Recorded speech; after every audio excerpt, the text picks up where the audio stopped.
یہ ہے ان کے الزام کا جواب. 15 زبانی 100 روپیہ, صرف 3 لفظ, جو کہ بائبل نے کہا.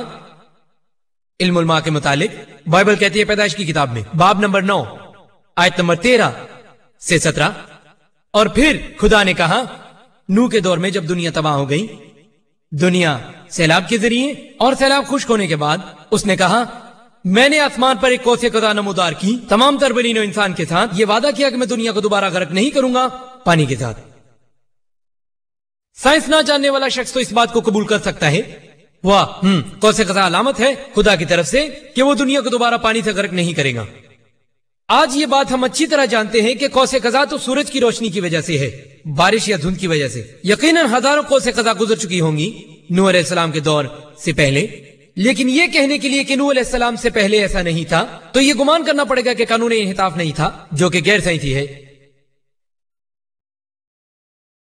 ادویات کے شعبے میں بائبل کہتی ہے احبار کی کتاب میں باب نمبر 14 آیت نمبر 49 سے 53 تک, یہ ایک افسانوی طریقہ دیا گیا ہے مرض کو پاک کرنے کا, گھر سے کوڑ کے وبائی مرض کو, گھر کو بچانے کے لیے کوڑ کے وبائی مرض سے. اس میں کہا گیا کہ 2 پرندے لیں, ایک پرندے کو مارے, ایک لکڑی لیں, سرخ کپڑا اور زوفا, اور دوسرے زندہ پرندے کو پانی میں ڈبوئے اور بہتے ہوئے پانی کو بعد میں پورے گھر پر 7 مرتبہ چھڑکے. کیا مطلب خون چھڑکنا گھر پر؟ تو یہ سب کیا جا رہا ہے کوڑ کو بھگانے کے لیے. آپ جانتے ہیں کہ خون تو بذات خود ایک بیکٹیریا ہے, زہریلے مادے جیسا. مجھے امید ہے کہ ڈاکٹر ولیم کیمبل یہ عمل نہیں کرتے ہوں گے پاک کرنے کے لیے اوٹی کو, یعنی آپریشن تھیٹر.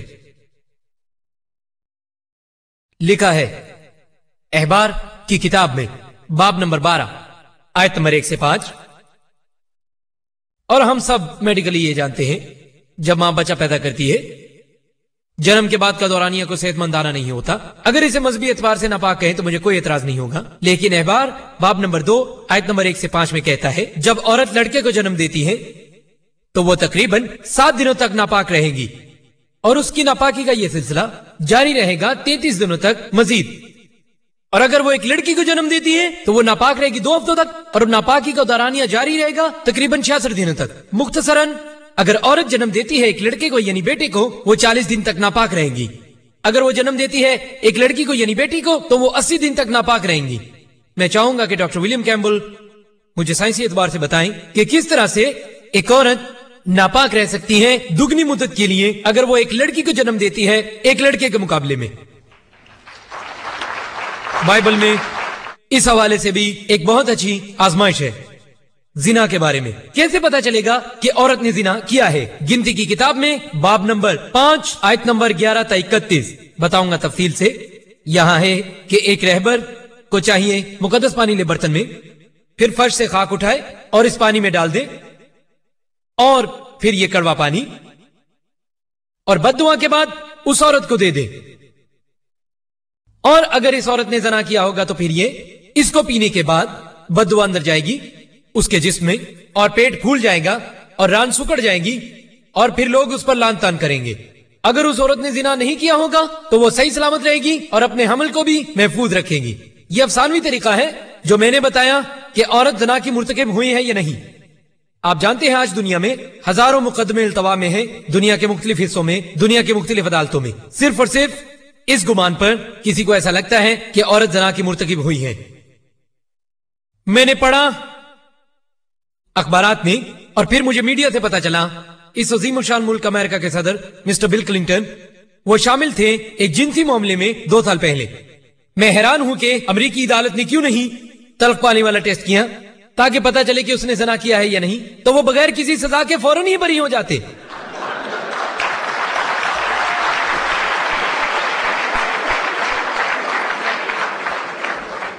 کیوں عیسائی تبلیغیوں نے ایسا نہیں کیا اس عظیم و شان ملک کے, خصوصاً وہ جو طبی میدان میں ہیں؟ عزت مآب جناب ڈاکٹر ولیم کیمبل کی طرح کڑوے پانی کا ٹیسٹ کرتے تاکہ جلد اس ملک کے صدر کو بری کراتے. علم ریاضی علم کی ایک ایسی شاخ ہے جس کا سائنس کے ساتھ نہایت گہرا تعلق ہے. اس کے ذریعے آپ کئی مسائل وغیرہ حل کرتے ہیں.